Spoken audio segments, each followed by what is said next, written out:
Assalamu alaikum students. Ghulam Mustafa is here. So today we are going to start exercise 6.5, which is the applications of trigonometry. So whatever we have learned up to this point, we will apply in the real life applications. So you will know कि trigonometry हम real life में कैसे use करते होते हैं। बहुत easy है अगर आपने पिछली एक्सरसाइजेज अच्छी तरीके से की हैं। सो this is one of the easiest and interesting exercises. Okay, students, without wasting any time, let us start. There are two concepts, angle of elevation and angle of depression. We start angle of elevation क्या होता है? देखें students, ये right side पे आपको एक diagram नज़र आ रही है। सपोज करेंगे इस पॉइंट पे एक पर्सन खड़ा हुआ है और एक ऑब्जेक्ट है जो इस साइड पे मौजूद है यहाँ पर। तो देखें, अगर मैंने इस पॉइंट ए से उस ऑब्जेक्ट बी को देखना है तो मुझे अपनी आंखों को थोड़ा ऊपर करना पड़ेगा। यानी कि अगर मैं बिल्कुल आंखों की लाइन में देखूं, आइज की बिल्कुल स्ट्रेट लाइन में सीध में देखूं, तो ये वाली लाइन बनती है दिस वन। इसे हम कहते हैं हॉरिजॉन्टल लाइन। हॉरिजॉन्टल लाइन वो होती है जो हमारी आइज की बिल्कुल स्ट्रेट आगे होती है एट 0 डिग्री एंगल। लेकिन अगर आपने ऑब्जेक्ट बी को देखना है तो आपने आंखों को ऊपर करना पड़ेगा। तो ये जो ऊपर वाली लाइन नजर आ रही है, this is called line of site. तो ये जो लाइन ऑफ साइट हॉरिजॉन्टल के साथ एंगल बनाएगी, इसे एंगल ऑफ एलिवेशन कहते हैं। एलिवेशन का मतलब होता है इंक्रीज, ऊपर होना। हाइट को भी कहते हैं एलिवेशन। सो इसमें कोई रॉकेट साइंस नहीं है। बेसिक सा कंसेप्ट है कि अगर कोई चीज़ आपकी हाइट से ऊपर है तो आपको आंखों को ऊपर करना पड़ता है। तो हॉरिजॉन्टल के साथ वो जो एंगल बनता है उसे एंगल ऑफ एलिवेशन कहते हैं। तो अगेन देख लें, एंगल स्टार्ट होना है हॉरिजॉन्टल से और ये एंड होगा line of sight to the object पे। तो ये इंग्लिश में डेफिनेशन पे लिखी हुई है, the angle between the horizontal line and the line of sight to the object above the horizontal line is called angle of elevation. Similarly angle of depression, depression mean कम होना। यानी कि एक ऑब्जेक्ट है वो आपकी हाइट से कम नीचे कहीं पड़ा हुआ है तो आपको आंखों को नीचे करने पड़ेगा। तो ये जो लाइन है, ये हॉरिजॉन्टल लाइन है जो आपकी आइज के बिल्कुल सामने है। इससे उस ऑब्जेक्ट को देखने के लिए जो लाइन बनती है, जिसे हम लाइन ऑफ साइट कहते हैं, उस लाइन के साथ ये जो एंगल बनेगा हॉरिजॉन्टल का, इस एंगल ऑफ डिप्रेशन कहते हैं। लेकिन आप यहाँ पे, ये हॉरिजॉन्टल लाइन है, यहाँ पे ऑब्जेक्ट है तो आपको नीचे देखना पड़ेगा इस लाइन के अलॉन्ग। तो ये जो एंगल बनेगा इसे हम angle of elevation, sorry angle of depression कहते होते हैं। एंगल को किसी भी लेटर से आप डिनोट कर सकते हैं। सो अभी तक आपको क्या समझ आई है? यानी कि अगर आप ऊपर देखेंगे तो एंगल ऑफ एलिवेशन होगा, नीचे देखेंगे तो एंगल ऑफ डिप्रेशन होगा। बस दो बेसिक ये कंसेप्ट, और बाकी टेन साइन कॉस के फार्मूले वो हमने पिछली एक्सरसाइज में पढ़े हुए हैं। अभी हम उन पे टाइम वेस्ट नहीं करेंगे। मैं यहाँ पे दो तीन फार्मूले मैं लिख लेता हूँ। Sine theta is equal to P by H, cos theta is equal to B by H, base by hypotenuse, and tan theta is equal to P by B, यानी कि परपेंडिकुलर बाय बेस। बस ये तीनों फार्मूले use होंगे। Okay students, let us start. Exercise 6.5. From a point at a distance of 20 meter from a tree. From a point, एक point है कहाँ पे है? At a distance of 20 meter from a tree. Angle of elevation of top of a tree is 30 degree. Find height of the tree. Okay, logic को समझने की कोशिश करें।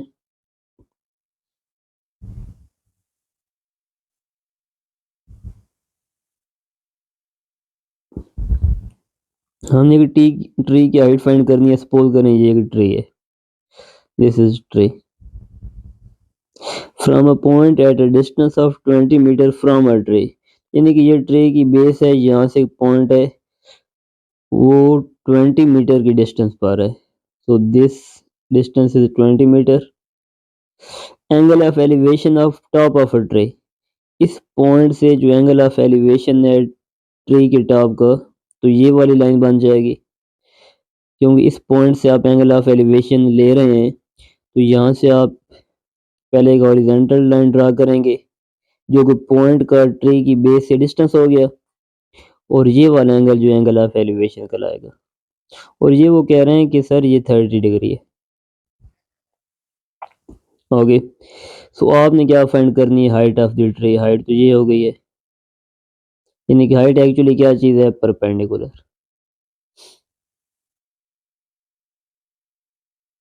सो कैसे फाइंड करेंगे, देखें मेरे पास एक राइट एंगल ट्रायंगल है, तो इनमें तमाम क्वेश्चन में एक राइट एंगल ट्रायंगल बन रही होगी, क्योंकि साइन कॉस टेन आप फॉर द टाइम बीइंग इसी ट्रायंगल पे लगाते होते हैं। तो स्टूडेंट्स देखें कौन सा फार्मूला लगाएं जिसमें परपेंडिकुलर हो और ये नीचे बेस हो गया है। तो यू नो परपेंडिकुलर और बेस थ्रू प्रॉपर ब्रूशिंग, यानी कि टेन का फार्मूला लगेगा। तो यहाँ पे लिखेंगे from the triangle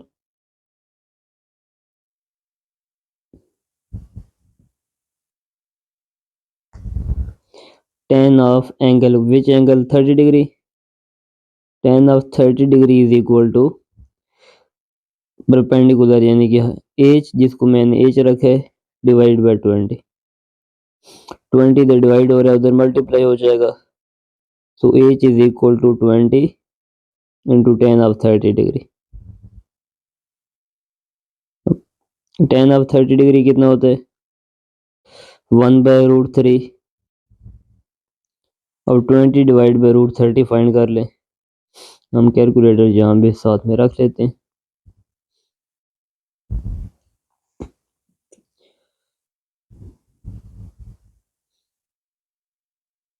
okay, so we need 20 divided by √3. This is 11.55 metre हो जाएगा। तो it is equal to 11.55 metre. मैंने राउंड ऑफ किया थर्ड डिजिट जो कि 7 है उसको। तो this is the required height, लेकिन जस्ट 3 to 4 लाइन्स। तो इनमें से एक शॉर्ट क्वेश्चन आपको लाजमी आएगा और कुछ 2-3 लॉन्ग भी हैं। आपको आइडिया हो जाता है कि कौन सा शॉर्ट है और कौन सा लॉन्ग है जब आप एक क्वेश्चन को करते हैं। तो okay students, next question number 2 हम यहाँ पे सॉल्व करते हैं। The length of shadow of 10 meter high pole is 10 into √3 meter. Find angle of elevation of the sun. The length of shadow of 10 meter high pole. देखिए suppose that ये हमारे पास एक 10 metre high पोल है, इसका shadow किस side पे होगा, चलें सपोज कर लेते हैं लेफ्ट साइड पे। उसकी जो लेंथ है ना वो भी 10 मीटर है। Sorry the length of shadow of 10 metre high pole, तो 10 मीटर उसकी हाइट हो गई है, इज यानी कि उसकी जो लेंथ है वो ये है 10√3। सो ये एक्चुअली 10 से ज़्यादा बड़ा नंबर होगा। सपोज दैट ये लेंथ होगी है 10 into √3। Find the angle of elevation, तो यहाँ पे जहाँ पे शेडो एंड हो रहा है वहाँ से एंगल ऑफ एलिवेशन आप फाइंड करेंगे। तो ये आपकी लाइन ऑफ साइट हो गई है, ये एंगल सपोज कर लें थीटा है, ये आपने फाइंड करना है। सो अगेन आप क्लियरली देख सकते हैं कि ना आपके पास एंगल के सामने वाली साइड परपेंडिकुलर होती है और उसके साथ वाली बेस होती है। तो अगेन tan का फार्मूला लगेगा,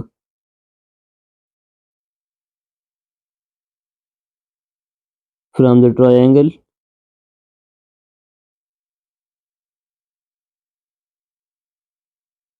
tan theta is equal to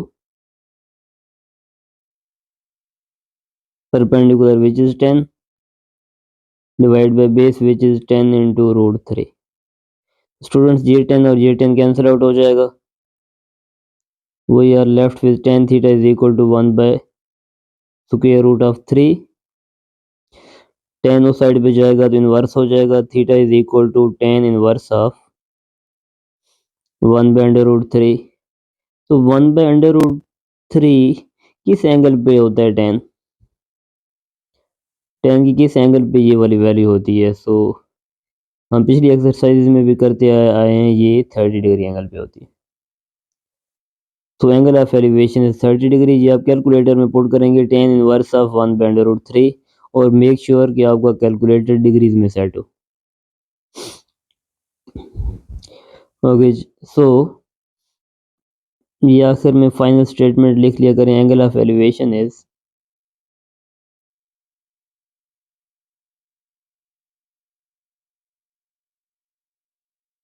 30 degree. तो आप देख सकते हैं कि कितने इजी क्वेश्चंस हैं। नेक्स्ट हमारे पास question number 3। The shadow of a room is in the shape of an equilateral triangle. Equilateral triangle क्या होती है? वो ट्रायंगल जिसकी ऑल साइड्स इक्वल होती हैं उसे हम इक्विलेटरल ट्रायंगल कहते होते हैं। और इसकी कुछ प्रॉपर्टीज आप याद कर लें। ये सपोज करें हमारे पास एक इक्विलेटरल ट्रायंगल है जिसकी ऑल साइड्स इक्वल हैं। The length of each side is 1.6 metre. चलें, यानी कि ये जो साइड है ये वाले, ये भी कितनी है? 1.6 मीटर। ये भी 1.6 मीटर है और ये भी 1.6 metre. Find height of the window, sorry the window थी, the window of a room is in the shape of a equilateral triangle. तो उसकी हाइट कहाँ से स्टार्ट होगी? मेरे ख्याल में तो हाइट जो है वो इस वर्टेक्स से सीधा नीचे, ये लाइन क्या कहलाएगी? हाइट। ये हमने फाइंड करनी है।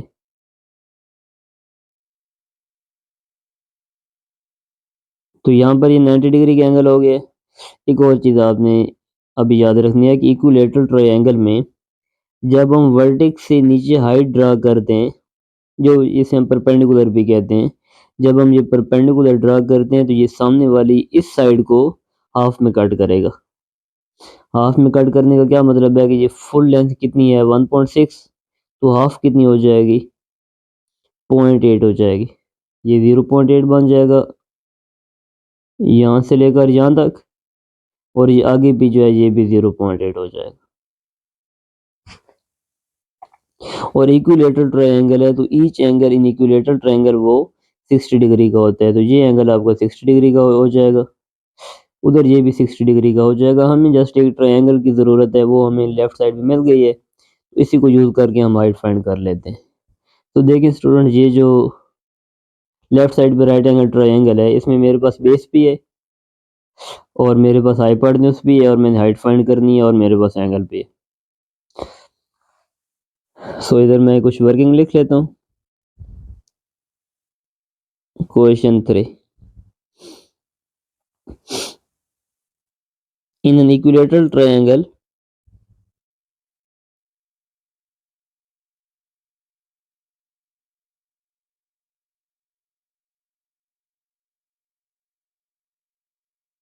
Each angle is 60 degree.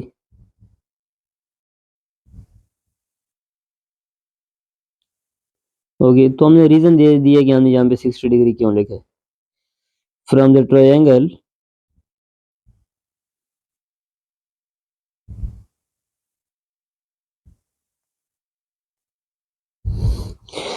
Diagram से देखें हम कौन सा फार्मूला लगाएं। देखें, हाइपोटेन्यूज इन्वॉल्व कर लें परपेंडिकुलर के साथ, या परपेंडिकुलर और बेस को यूज कर लें, आपकी अपनी मर्जी है।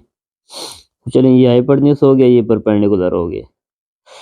सो इनको यूज करना है तो साइन थीटा का फार्मूला लगेगा। सम पीपल हैव, तो लगाएं साइन थीटा का फार्मूला।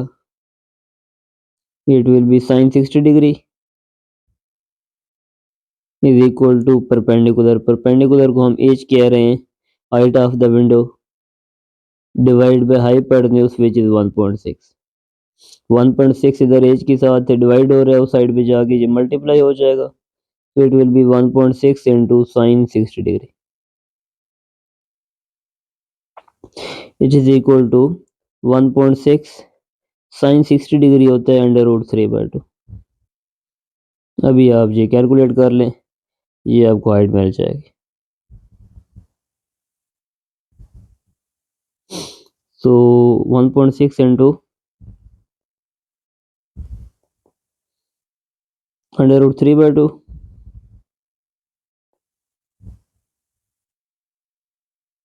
ये 1.39, लेकिन 5 से राउंड ऑफ करेंगे तो ये 1.39 हो जाएगा। So the height of the window is 1.39. Was it 39? Yes, meter. So this is your answer. Question number 3 has been done. Let us read question number 4. The height of a slide in the children park is 5 meter. वो children park में बच्चे slide करते हैं, उस slide की height जो है वो 5 मीटर है।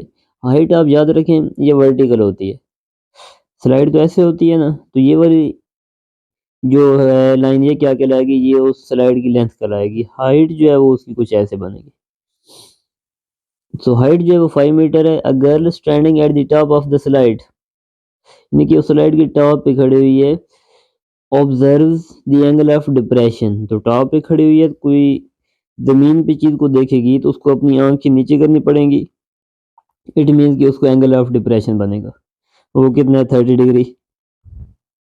Find length of the slide.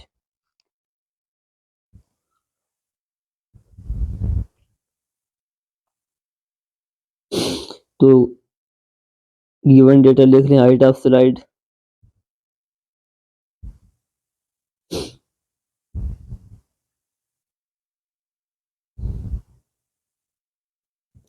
angle of depression,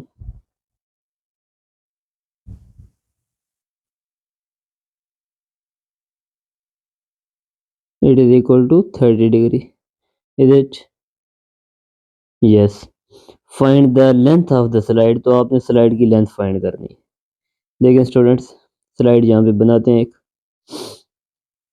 ये स्लाइड की हाइट है, यहाँ से स्लाइड स्टार्ट हो रही है तो इस डायरेक्शन में आएगी, ये इसकी लेंथ हो जाएगी। तो अब इसको बेस के साथ मिला दें, तो ये स्लाइड की लेंथ है, which is actually the hypotenuse. जी ओके जी। लेकिन एंगल ऑफ डिप्रेशन, अभी यहाँ पे कॉन्सेप्ट और आपने सीखना है। एंगल ऑफ डिप्रेशन कहाँ से है, from the top of the slide, यहाँ से। तो क्या ये एंगल ऑफ डिप्रेशन है? नो। मैंने आपको जब एंगल ऑफ एलिवेशन और एंगल ऑफ डिप्रेशन पढ़ाया था, देखिए एंगल ऑफ एलिवेशन भी हॉरिजॉन्टल लाइन से होता है, और एंगल ऑफ डिप्रेशन भी यहाँ पे जिस पॉइंट से आप एंगल ऑब्जर्व कर रहे हैं किसी चीज़ को, वहां से एक हॉरिजॉन्टल बनाते हैं, और फिर लाइन ऑफ साइड के साथ जो एंगल होता है वो एंगल ऑफ डिप्रेशन होता है। तो यहाँ पे हम क्या करेंगे, एक हॉरिजॉन्टल बनाएंगे, और यहाँ पे ऑब्जेक्ट है, यहाँ पे वो देख रही है, तो ये वाला जो एंगल है ये 30 डिग्री है। लेकिन आपको याद होगा, आपने छोटी क्लासेस में पढ़ा होगा कि ये दो पैरेलल लाइंस हैं और एक लाइन इनको कट कर रही है।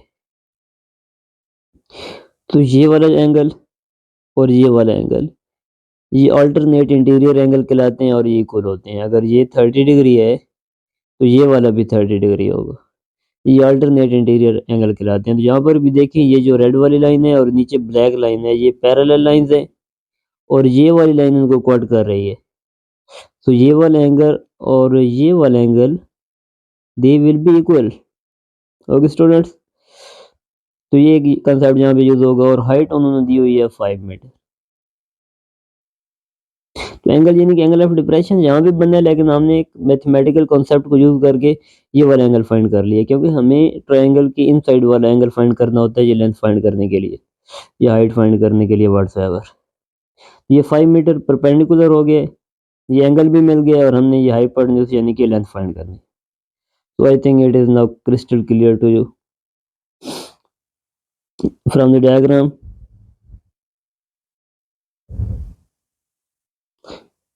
तो एक बात आप लोगों ने ऑब्जर्व कर ली होगी बच्चों, कि अगर डायग्राम बन जाए तो फिर अगला काम बहुत ईजी हो जाता है। बस डायग्राम की आपने प्रैक्टिस करनी है। कौन सा फार्मूला लगाएं, हमें एक परपेंडिकुलर और हाइपोटेन्यूज, तो साइन लगता है। सम पीपल हैव, तो sine 30 degree is equal to perpendicular which is 5 divide by hypotenuse, जिसको हमने सपोज किया एल, एल मीन लेंथ। तो पहले इधर अच्छा साइन 30 डिग्री की वैल्यू पुट करें। साइन 30 इक्वल होता है 1/2 के, तो 5/l। ये 2 क्रॉस मल्टीप्लाई करें, l को 1 से मल्टीप्लाई करेंगे तो l, 2 को 5 से मल्टीप्लाई करेंगे तो ये 10। तो हाइट मीटर्स में है तो लेंथ भी जो होगी ये मीटर में होगी। Hence length of the slide is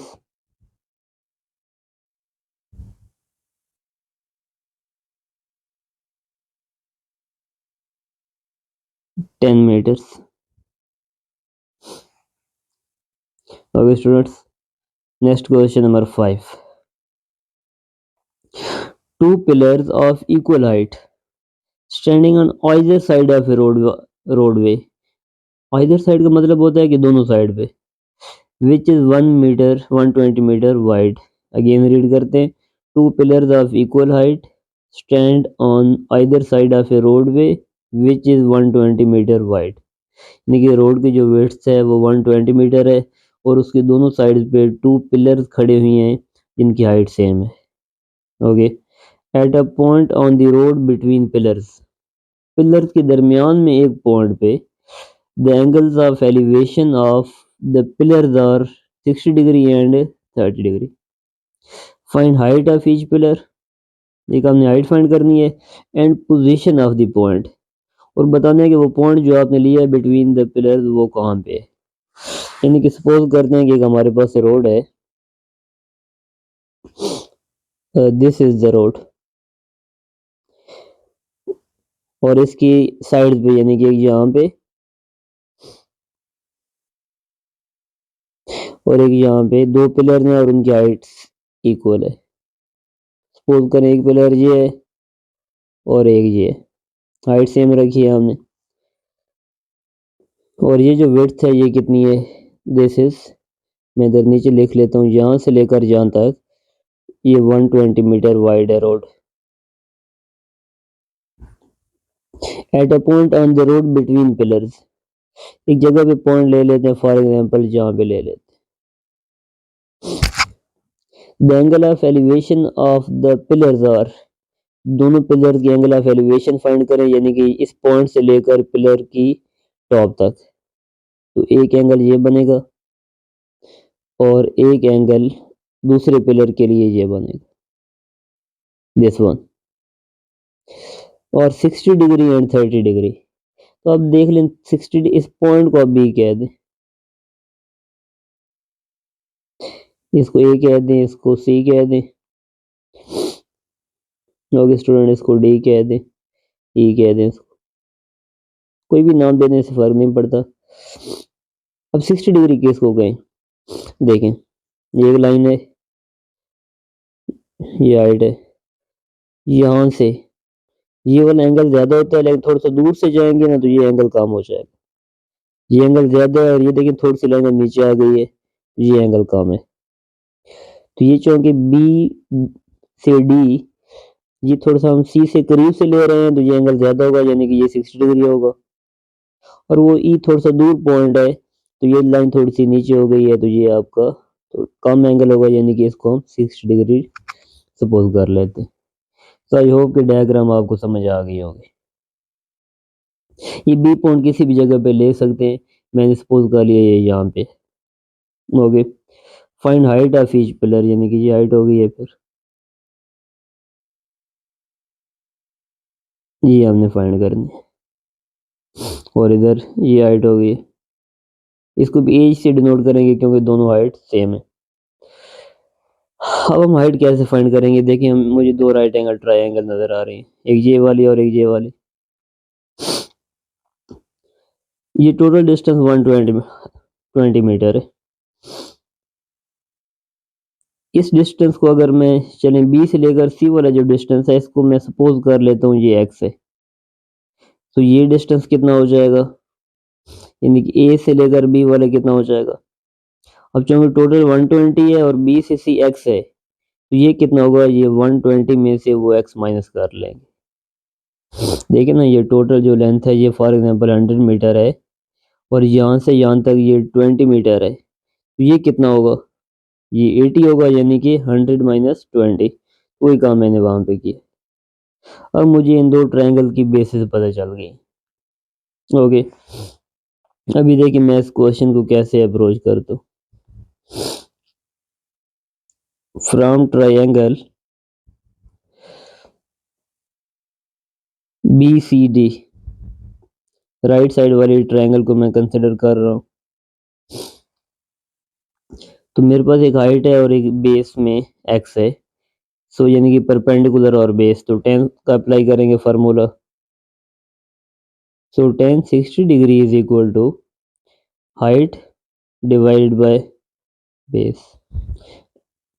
x इधर डिवाइड हो रहा है, x आगे इधर चला जाएगा और ये tan 60 डिग्री यहाँ पे आ जाएगा। तो ये क्या बन जाएगा, x is equal to h by tan 60 degree. अब tan 60 डिग्री की वैल्यू क्या होती है, tan 60 degree is equal to under root 3। तो ये x की वैल्यू क्या बन जाएगी, h ओवर अंडर रूट 3। इसको आप इक्वेशन नंबर 1 कह दें।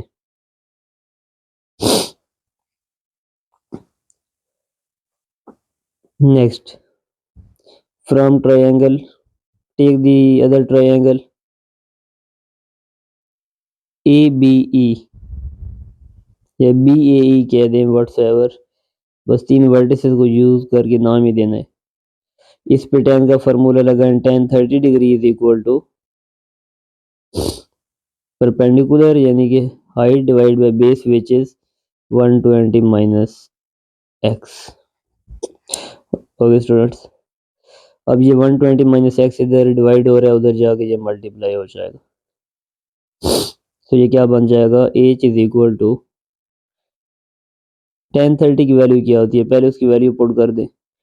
tan 30 is 1 by under root 3 is equal to h by 120 minus x.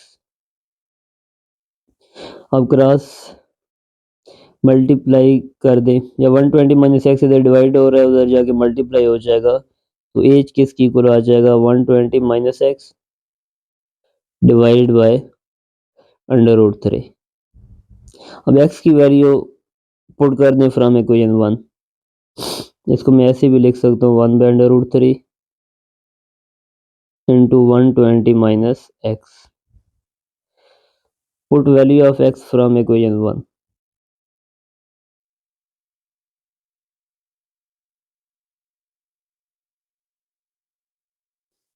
तो क्या बन जाएगा,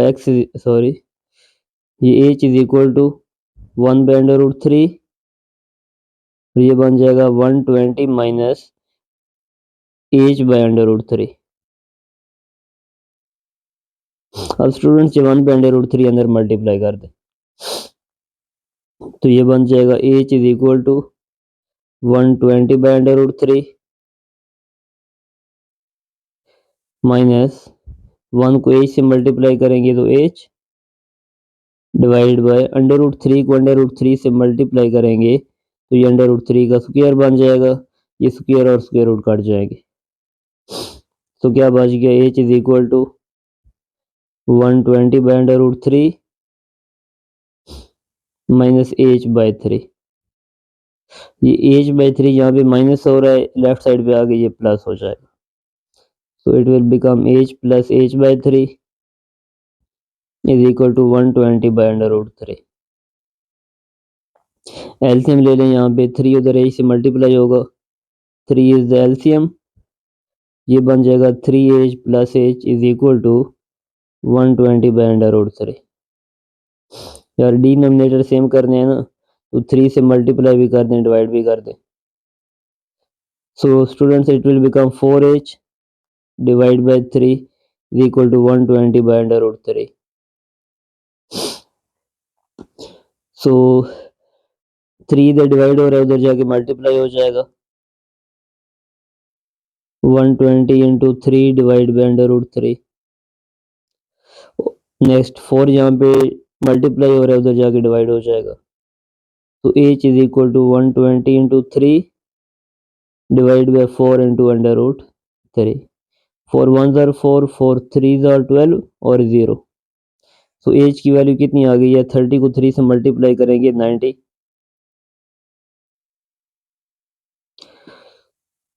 H is equal to 90 by under root 3। So how much is it? Where is calculator?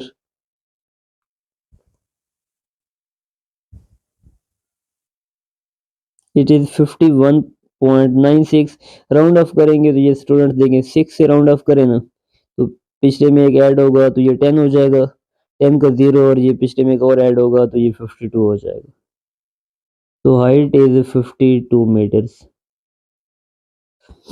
Okay students, तो अब हमने B की पोजीशन भी बतानी है। ये हाइट हमें मिल गई है, दिस इज आवर आंसर। अब हमें बी की पोजीशन भी बतानी है, उसने पूछा हुआ है। तो बी की पोजीशन कैसे? ये एक्स डिस्टेंस फाइंड कर लें। अब चूंकि हाइट पता चल चुकी है कि this is 52 B C D, बल्कि ये देखें ये इक्वेशन 1 में एच की वैल्यू पुट कर दें।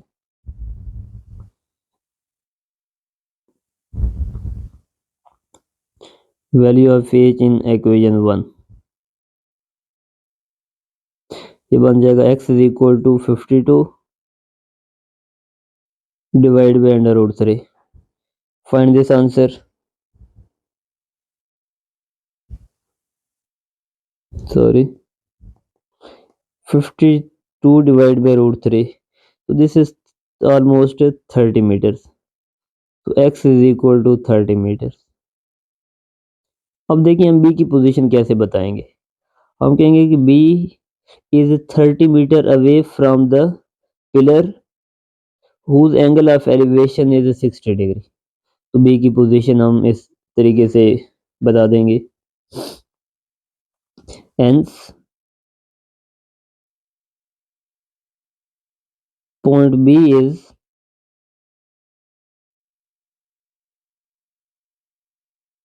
30 meter away from the pillar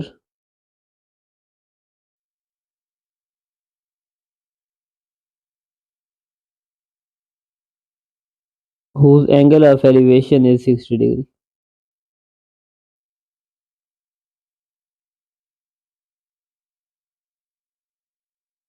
So this is the position of b, this is the height and this is the position of b। तो students ये क्वेश्चन थोड़ा सा लेंथी था लेकिन इजी था, सो यू कैन चेक। यानी कि हमने क्या किया, पहले हमने एक ट्रायंगल पे फार्मूला लगाया है, वहाँ से हमने जो एक्स सिलेक्ट किया था उसकी वैल्यू फाइंड की है। दूसरी ट्रायंगल का फार्मूला लगाया, उसमें एक्स की वैल्यू पुट कर दिया और हाइट निकल आई है। और फिर इक्वेशन 1 में हाइट की वैल्यू पुट की है तो हमारे पास बी पॉइंट की पोजीशन निकल आई है। अब बुक वाले ने इसकी पोजीशन नहीं बताई हुई आंसर में, लेकिन क्योंकि क्वेश्चन में पूछी गई है तो आपने बतानी है। Question number 6, from the top of a tower of height 120 metre. यानी कि एक टावर है उसकी हाइट 120 मीटर है। Angles of depression of two boards on same side of tower. Tower की एक ही साइड पे दो बोर्ड्स हैं, यानी कि वो डिफरेंट डिस्टेंसेस में एक दूसरे से दूर हैं, तो उनके जो एंगल ऑफ डिप्रेशन हैं वो 60 डिग्री और 45 डिग्री है। Find distance between the boards. वो स्टूडेंट्स ये कहना चाह रहे हैं कि फॉर एग्जांपल ये एक मेरे पास टावर है और एक बोर्ड जहाँ पे, दूसरी बोर्ड जहाँ पे, तो इसकी टॉप से इनकी जो एंगल ऑफ डिप्रेशन है एक ये हो जाएगी लाइन ऑफ साइट और दूसरी लाइन ऑफ साइट ये हो जाएगी। तो क्या ये एंगल होगा एंगल ऑफ डिप्रेशन? मैंने पहले आपको बताया था एंगल ऑफ डिप्रेशन के लिए या एलिवेशन के लिए जिस पॉइंट से आप एंगल ऑफ डिप्रेशन ले रहे हैं वहां पे एक हॉरिजॉन्टल लाइन होनी चाहिए। So here it is the horizontal line. अब यहाँ से स्टार्ट करेंगे हम एंगल ऑफ डिप्रेशन। तो देखें ए का 60 डिग्री है, इसको ए कह दें और इसको इसकी पोजीशन को बी कह दें। तो 60 डिग्री से ऊपर वाले का होगा या नीचे वाली लाइन का होगा? देखिए नीचे वाली लाइन का एंगल ज़्यादा बनेगा तो वो 60 डिग्री बन जाएगा। दिस इज 60 डिग्री और ये ऊपर वाले का काम है तो ये 45 डिग्री बन जाएगा। नेक्स्ट हमने लेकिन हमें ट्रायंगल के अंदर वाले एंगल चाहिए।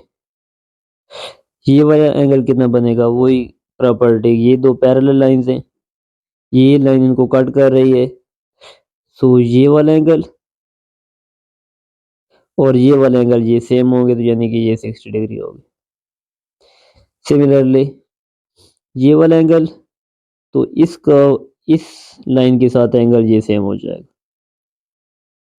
और हाइट उन्होंने बताई हुई है 120 metres. You have to calculate distance between the boards, यानी कि ये वाला डिस्टेंस आपने फाइंड करना है।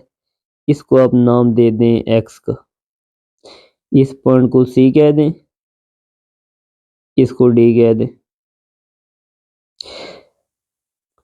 सो क्या करेंगे, बी से सी वाला जो डिस्टेंस है इसको आप वाई का नाम दे दें। From triangle B C D, देखिए अगर हम ये जो बड़ी वाली ट्रायंगल है इस पे tan का फार्मूला लगाएं tan 45, तो हमने ये होल बेस यूज करनी होगी, लेकिन इसकी तो लेंथ हमारे पास नहीं है, तो प्रॉब्लम बन जाएगा। इस लेंथ को आप अगर कह दें, चलें अभी आप बी सी डी वाली ट्रायंगल है, from triangle B C D tan of 60 degree is equal to, tan होता है परपेंडिकुलर बाय बेस, तो 120 डिवाइड बाय वाई, ये tan 60 अंडर रूट 3 होता है, so this is 120 by y. Y और under root 3 की पोजीशन चेंज कर लें, तो it will be y is equal to 120 by under root 3। How much is it, 120 by under root 3, 69.28। so y is equal to 69.28 metre. अभी ये triangle A C D ले, ये जो पूरा डिस्टेंस है ए से लेकर सी तक, चलिए इसे ए सी कह दें। From triangle A C D, इस पे tan का फार्मूला लगाएं, tan 45 degree is equal to perpendicular C D, perpendicular है विच इज 120, और बेस किया ए सी हो जाएगा। tan 45 1 डिग्री होता है, सॉरी 1 होता है, 120 बाय ए सी यहाँ पे डिवाइड हो रहा है, उस साइड पे जाके 1 से मल्टीप्लाई हो जाएगा। तो माय डियर स्टूडेंट्स, ए सी की जो वैल्यू है वो 120 मीटर आ जाएगी, यानी कि ये वाला डिस्टेंस 120 मीटर हो गया। और y की वैल्यू हमने क्या निकाली है, 69.28। तो हमें चाहिए इन बोर्ड्स के दरमियान में डिस्टेंस जो कि x है, तो क्या करेंगे, टोटल 120 है a से c तक, उस 120 से ये वाला माइनस कर लें, आपको ये वाला मिल जाएगा। सो फ्रॉम द डायग्राम,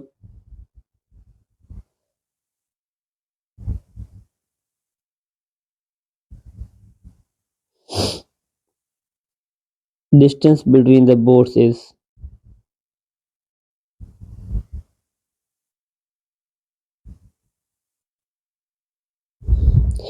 क्या होगा, यानी कि x is equal to 120 minus y,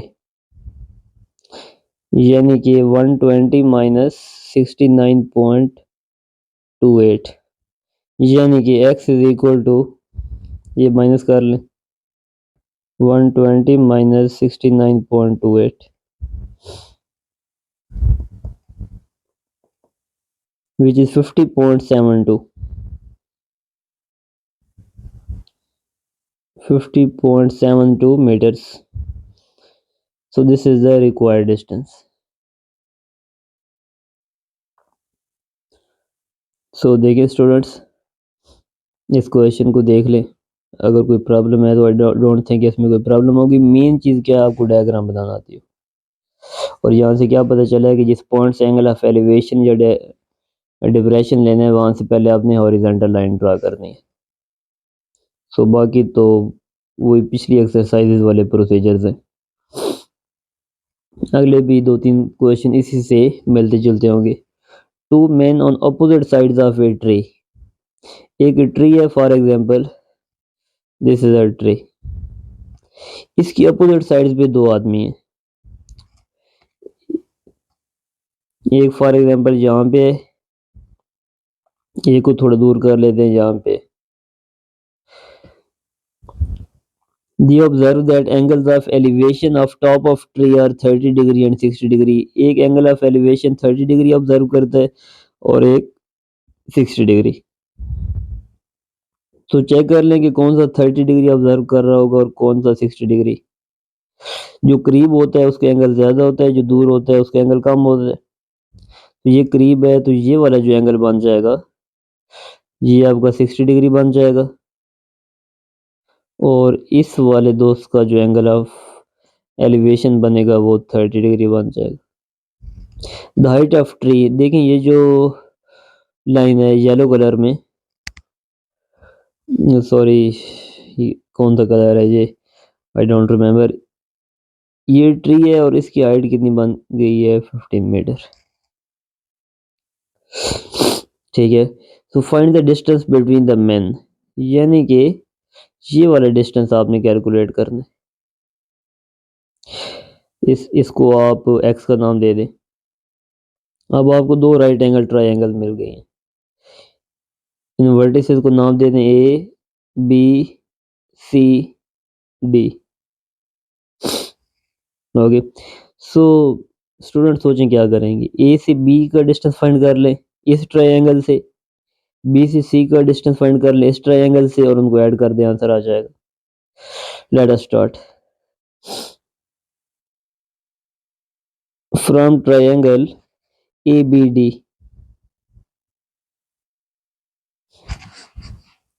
कौन सा फार्मूला लगेगा?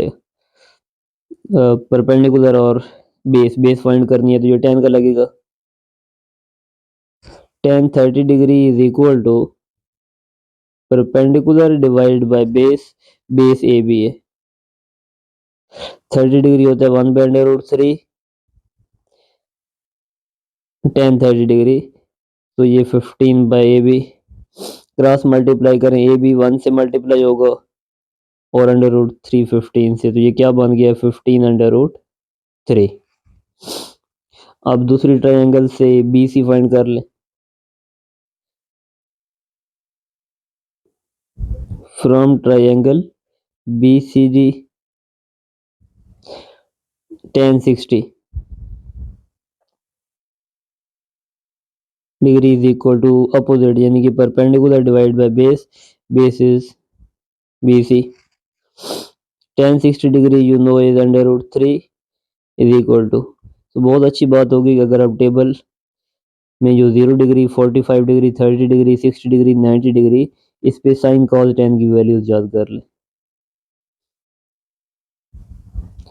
अब बी सी देखें, √3 के नीचे 1 लगा लें और √3 को बी सी की जगह पे ले जाएं और बी सी को √3 की जगह पे ले जाएं, इनको इंटरचेंज कर लें। ये बन जाएगा 15/√3। ये डिस्टेंस भी पता चल गया है जो कि कितना बनना है 15/√3, और बी से सी कितना बन गया है 15/√3। सो ए से सी कितना बनेगा, इनको ऐड कर दे। Hence distance between two men is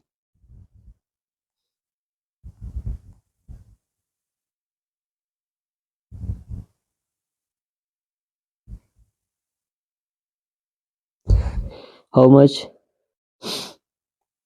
X is equal to 15/√3 plus 15/√3.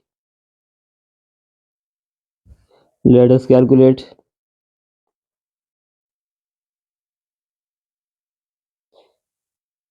Plus 15/√3, which is 34.64.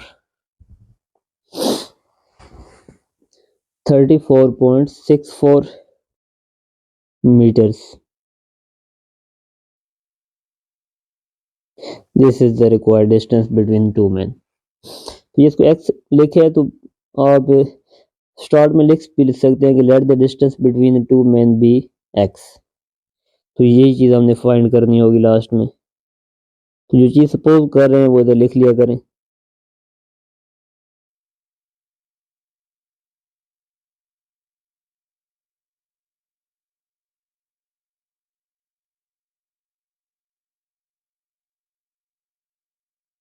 Man is x. तो स्टूडेंट, जिस तरह ये मैं क्वेश्चन कर रहा हूँ, इस तरीके से अगर आप क्वेश्चन को अटेम्प्ट करते हैं तो आपको फुल मार्क्स मिलेंगे, यानी कि आप 75 आउट ऑफ 75 ले सकते हैं। लेकिन ईच स्टेप को आप क्लियरली शो करें कि आप कर क्या रहे हैं। ओके, तो जैसे कि आपने ए भी फाइंड किया है तो इसको इस तरह एनसर्कल कर लें इसको भी। तो यहाँ से एग्जामिनर के पास टाइम नहीं होता, वो देखेगा स्टूडेंट ने ए बी ये फाइंड किए, बी सी ये फाइंड किए, अच्छा टोटल में से ऐड कर दिया होगा, इसका आंसर करेक्ट है, टिक मारो। तो इस तरह एग्जामिनर चेक करता होता है। He does not have any time. उसे एक पेपर चेक करने के काफ़ी कम पैसे मिल रहे होते हैं, सो वो आपकी ये जो लेजीनेस है उसको बर्दाश्त नहीं करेगा। Question number 8, very easy. From the top of a tree the angles of elevation, यानी कि टॉप ऑफ ट्री से angle of elevation and depression of the top and bottom of a building are. एक tree है, उसके ऊपर से आप एक बिल्डिंग को देख रहे हैं, बिल्डिंग की टॉप को देख रहे हैं, दूसरी एंगल ऑफ एलिवेशन बन रहा है, और बिल्डिंग की बॉटम को देख रहे हैं तो एंगल ऑफ डिप्रेशन बन रहा है। तो 30 डिग्री रेस्पेक्टिवली का मतलब होता है कि इसमें से जो पहले है ना उसका ये पहले वाला एंगल है। एलिवेशन उन्होंने पहले लिखा है तो एंगल ऑफ एलिवेशन 30 डिग्री है, डिप्रेशन बाद में है तो एंगल ऑफ डिप्रेशन 45 डिग्री है। इफ हाइट ऑफ ट्री, जिस ट्री पे आप खड़े हुए हैं उसकी हाइट 12 मीटर है, find height of building and distance between tree and building. I hope कि आप अंडरस्टैंड कर चुके होंगे। सपोज दैट, सो पहले आप थोड़ा सा सोचें कि कौन सी चीज़ ज़्यादा टॉलर है, ट्री या बिल्डिंग। देखें, अगर ट्री लार्ज है तो एंगल ऑफ एलिवेशन तो बनेगा ही नहीं, सिर्फ एंगल ऑफ डिप्रेशन बनेगा। तो इसलिए टी क्या होगी, स्मॉल, ट्री सॉरी स्मॉल होगी। सपोज दैट जी आपके पास एक ट्री है और ये, एक मिनट, ये आपके पास एक बिल्डिंग आ गई। तो आपने एंगल ऑफ ये ट्री है इधर लिख लें बेशक, ट्री, और इसकी हाइट कितनी है उन्होंने बताई हुई है, ट्री की हाइट 12 मीटर। और इसकी टॉप से आपने एंगल ऑफ एलिवेशन लेना है बिल्डिंग का। जहाँ से आप एंगल लेंगे वहाँ पे एक हॉरिजॉन्टल लाइन होनी चाहिए, तो ये देखिए कि ट्रायंगल बन गई है। ये जो एंगल ऑफ एलिवेशन है ये 30 डिग्री है,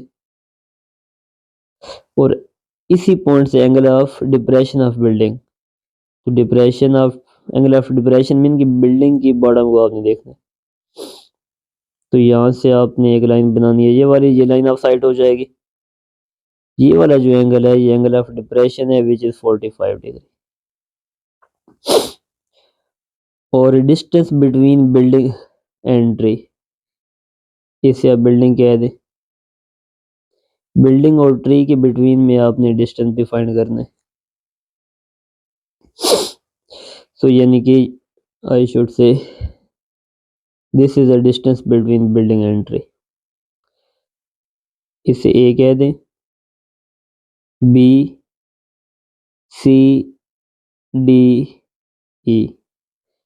स्टूडेंट्स, ये ट्री की हाइट ए ई 12 मीटर है, तो बी सी भी तो उतना ही डिस्टेंस बन रहा है, तो बी सी कितने बनेगा, बी सी भी 12 मीटर बन जाएगा।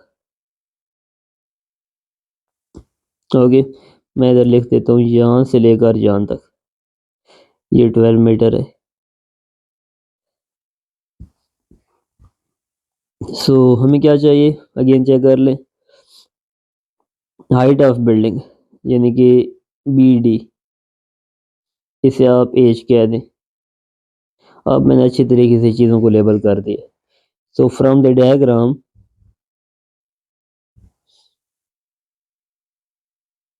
अगर इस तरह बड़ा क्वेश्चन है जो गिवन डेटा है उसको लिख लिया करें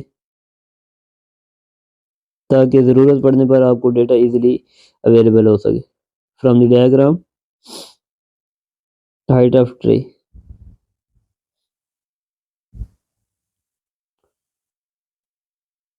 हाइट ऑफ ट्री को हमने ए ई से रिप्रेजेंट कर रहे हैं तो A is equal to 12 metre. और ये इसके अलावा जो बी सी है, B C is equal to 12 metre.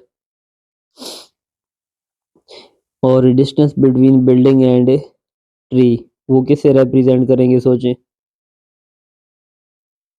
Between building and tree.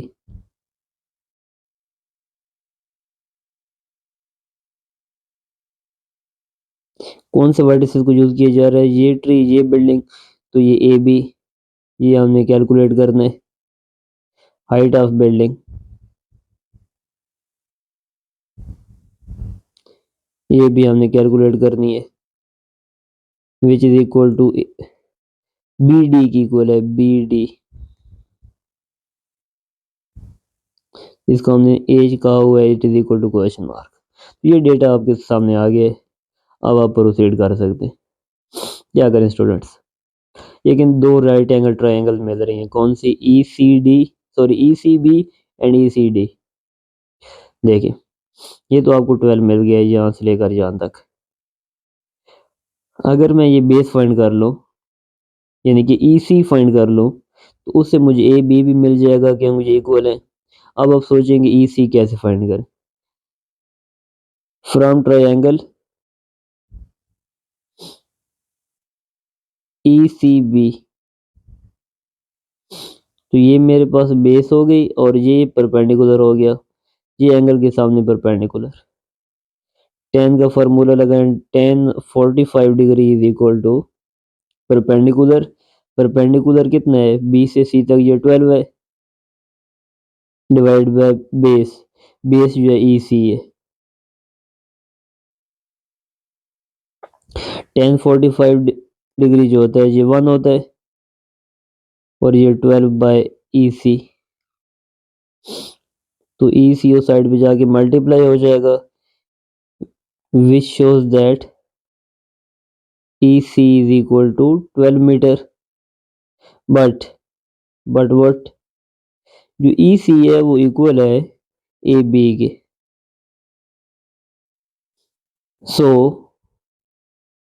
A B जो कि हमने फाइंड करना था is equal to distance between building and tree.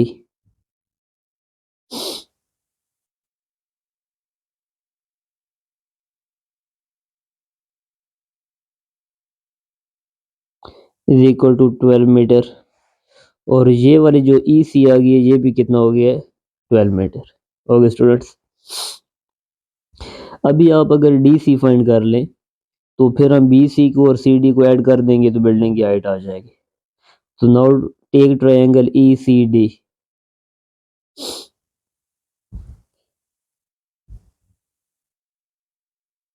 From triangle E C D 10 लगाएं, 10 ऑफ 30 डिग्री या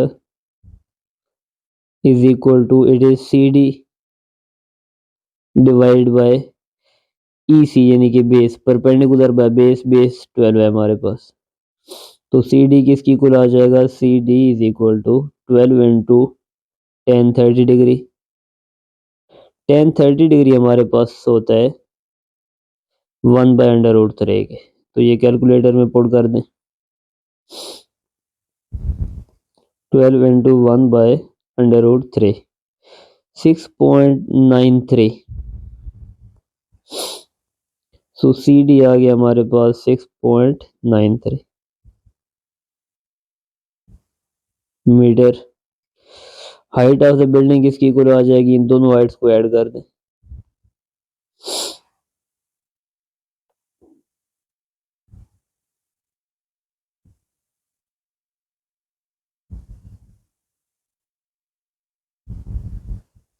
देखें height of the building B से लेकर डी तक, तो बी से लेकर सी तक ये 12 हो गई है और ये 6.93 हो गई है।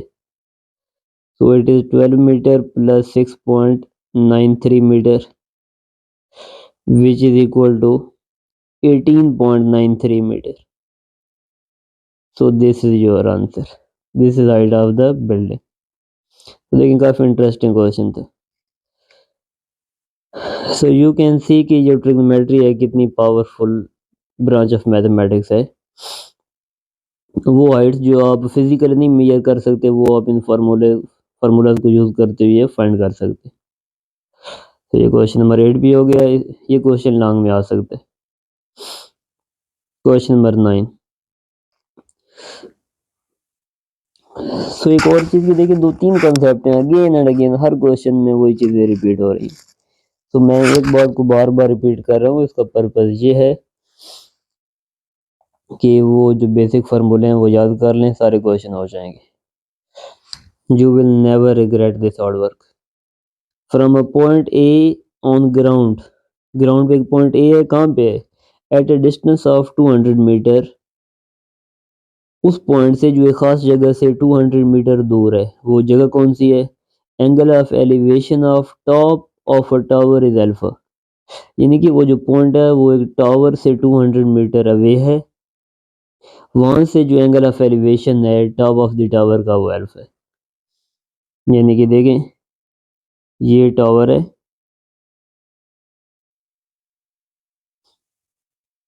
इससे 200 मीटर अवे एक पॉइंट ए है. यहाँ से जो top of the tower angle of elevation है, एंगल ऑफ एलिवेशन के लिए हॉरिजॉन्टल लाइन भी होनी चाहिए, तो ये हॉरिजॉन्टल लाइन हो गई और ये आपका एंगल ऑफ एलिवेशन आ गया alpha.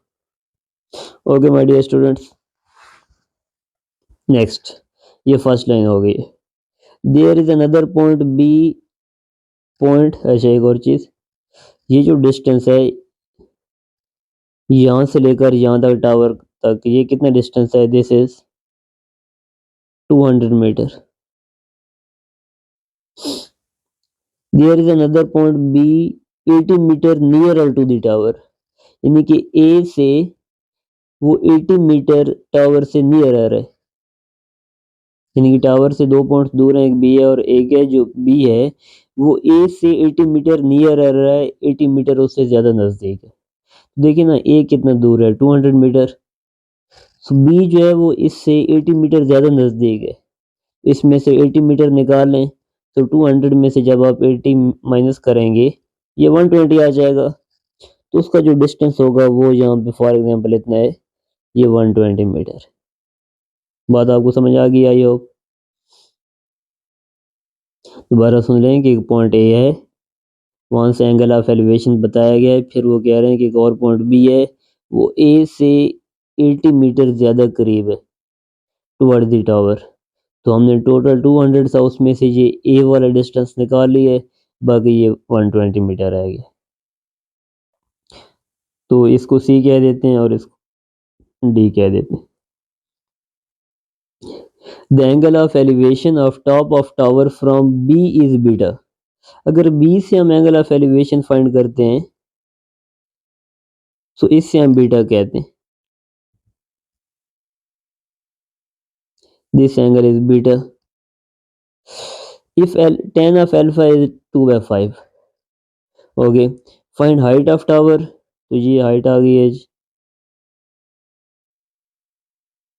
Height is equal to h and value of beta. So हमने क्या फाइंड करना है? To find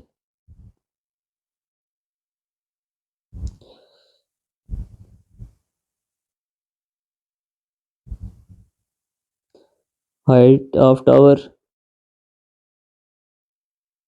is equal to h is equal to question mark angle beta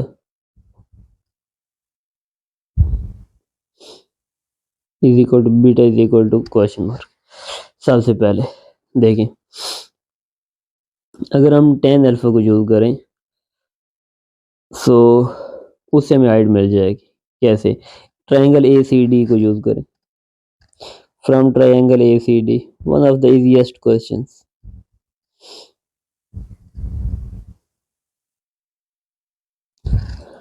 तो स्टूडेंट्स इसमें tan का फार्मूला लगाएं. आप कहेंगे सर अल्फ़ा की वैल्यू नहीं पता, अल्फ़ा की वैल्यू उन्होंने tan अल्फ़ा की दी हुई है।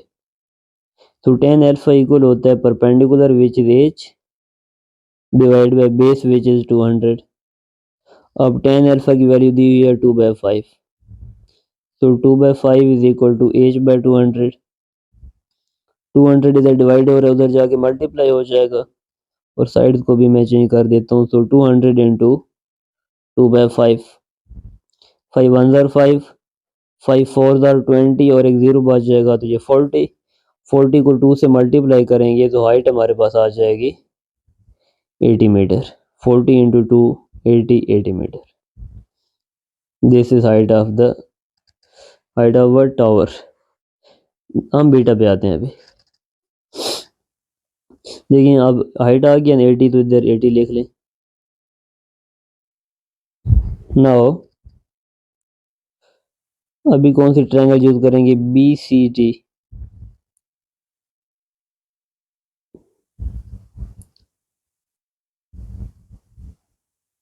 BCD tan of beta is equal to perpendicular which is 80 divided by base which is 120।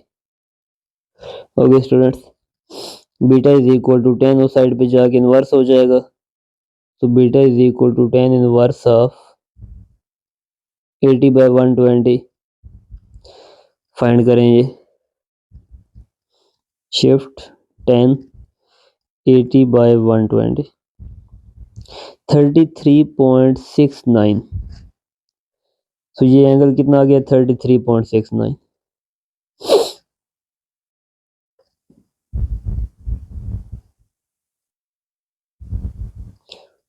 तो ये दो चीज़ें हमने सक्सेसफुली फाइंड कर ली हैं।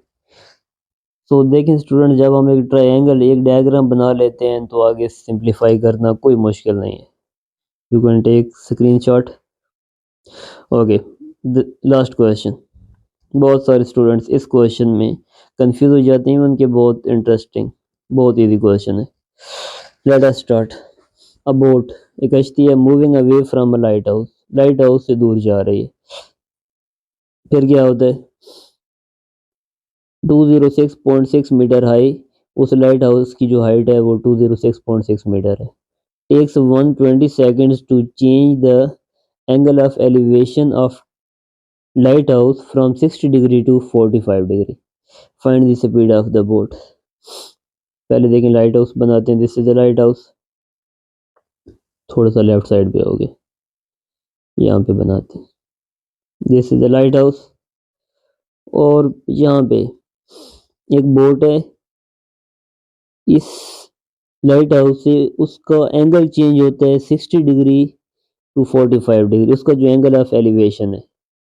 यानी कि देखिए यहाँ पे एक बोट है, यहाँ पे, सो इस यहाँ से angle of elevation light house का, तो ये वाली लाइन ऑफ साइड बनेगी। एंगल ऑफ एलिवेशन के लिए जहाँ से आप एंगल ऑफ एलिवेशन ले रहे हैं वहाँ पे हॉरिजॉन्टल लाइन होनी चाहिए। तो ये एंगल पहले 60 डिग्री था, हमने जब बोट को ऑब्जर्व किया है तो ये एंगल 60 डिग्री था। अब बोट इस लाइट हाउस से अवे जा रही है, और उसका एंगल जो है 60 डिग्री से 45 डिग्री हो जाता है। कितने सेकंड्स में, 120 सेकंड में। तो यानी कि यहाँ से दूर जाएगी तो ये एंगल और कम हो जाएगा। फॉर एग्जांपल नई पोजीशन बोर्ड की ये है, यहाँ से उसका जो एंगल ऑफ एलिवेशन है वो 45 डिग्री है, यानी कि ये वाला एंगल जो है ये 45 डिग्री है। लेकिन यहाँ से यहाँ तक उसे टाइम कितना लगे, इट टुक 120 सेकंड, यानी कि 2 मिनट्स उसे लगे एंगल ऑफ एलिवेशन 60 से 45 तक गिराने में। Find the speed of the boat. अच्छा, लाइट हाउस की हाइट कितनी है, 206.6 metre.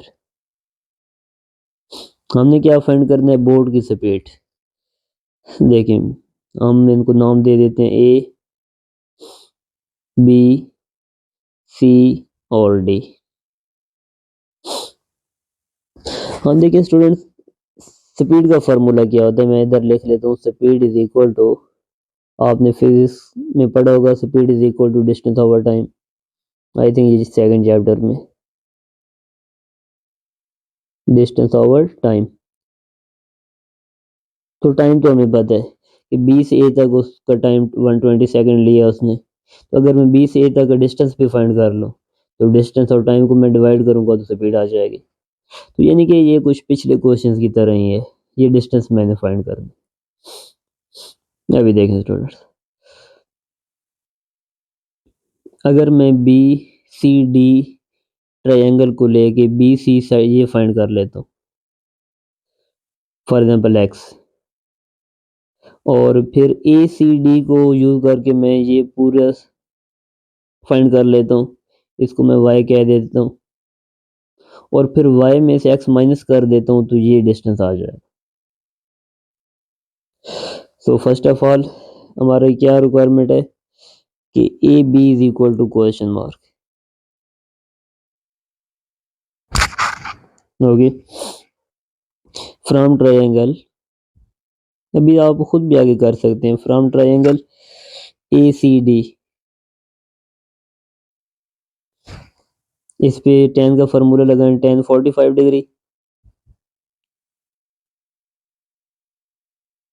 Is equal to perpendicular, perpendicular आपके पास है 206.6 डिवाइड बाय बेस, तो 45 डिग्री एंगल की रेस्पेक्ट से बेस बनेगी ए सी।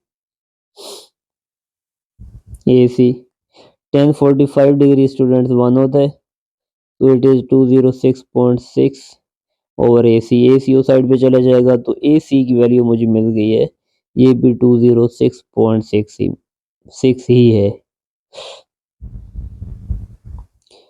ओके, नेक्स्ट अब बी सी डी लें, फ्रॉम ट्रायंगल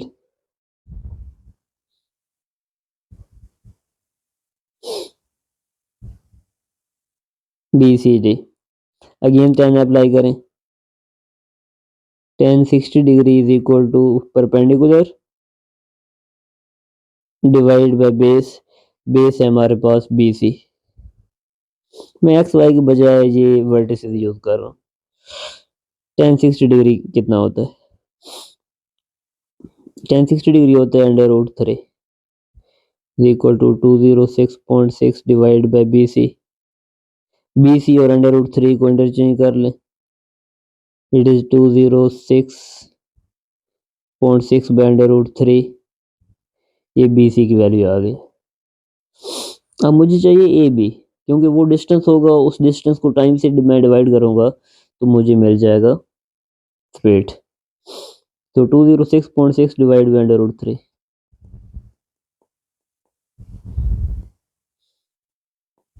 ये बन गया 119.28।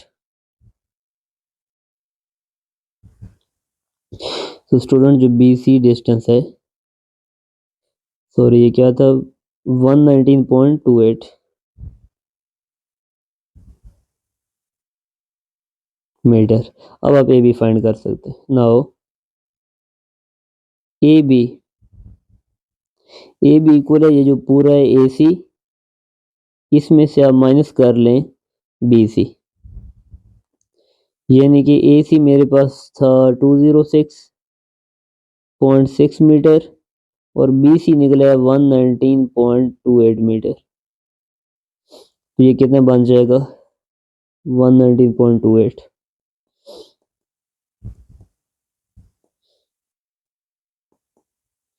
ये बन गया 87.32।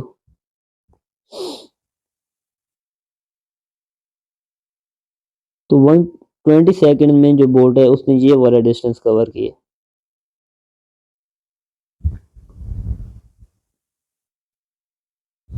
तो हम नीचे आपको समझाने के लिए मैं थोड़ा सा क्लियरली लिख लेता हूँ, distance covered by boat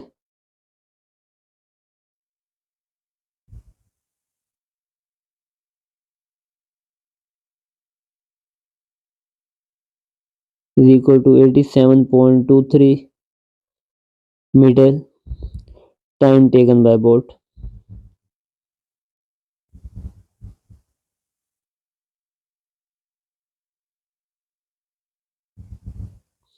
is equal to 120 second, speed is equal to speed of the boat is equal to distance over time. ये एक बड़ा मशहूर मारूफ फार्मूला है स्पीड का, डिस्टेंस ओवर टाइम। ये आपको याद कर लेना चाहिए। Distance is 87.23 metre divide by 120 second. 87.23 divide by 120, this is 0.72 और 7 को हम जब राउंड ऑफ करेंगे तो ये पीछे 3 हो जाएगा। सो ये स्पीड बन जाएगी 0.73, ये ऊपर मीटर, थोड़ा नीचे लिख लें इसको, मीटर पर second. This is the required speed. तो स्टूडेंट्स, ये हमने स्पीड फाइंड कर ली। लेकिन स्टूडेंट्स कंफ्यूज होते हैं कि ये स्पीड कैसे फाइंड करेंगे, पीछे कोई और कहानी चल रही है, यहाँ से आखिर में स्पीड पूछ ली है। तो थोड़ा सा आपने माइंड को यूज़ करना है, माइंड को थोड़ी सी लचक देनी है, सोचना है। तो जैसे कोई प्रॉब्लम आती है तो प्रॉब्लम से भागते नहीं है, उसे फेस करते हैं बच्चों। सो इसके साथ ये एक्सरसाइज एंड हो गई है। I believe, I am sure कि ये आपको समझ आ गई होगी। तो दो ही मेन कंसेप्ट थे, एंगल ऑफ एलिवेशन और एंगल ऑफ डिप्रेशन। और इसमें एक और मेन कंसेप्ट क्या था कि जिस पॉइंट से आप एंगल ऑफ एलिवेशन या डिप्रेशन ले रहे होते हैं वहाँ पे एक हॉरिजॉन्टल लाइन लगाते हैं और उस हॉरिजॉन्टल लाइन की रिस्पेक्ट से एंगल ऑफ एलिवेशन या डिप्रेशन कैलकुलेट किया जाता है। Okay students, wish you good luck. मिलते हैं नेक्स्ट लेक्चर में, तब तक के लिए अल्लाह हाफिज़।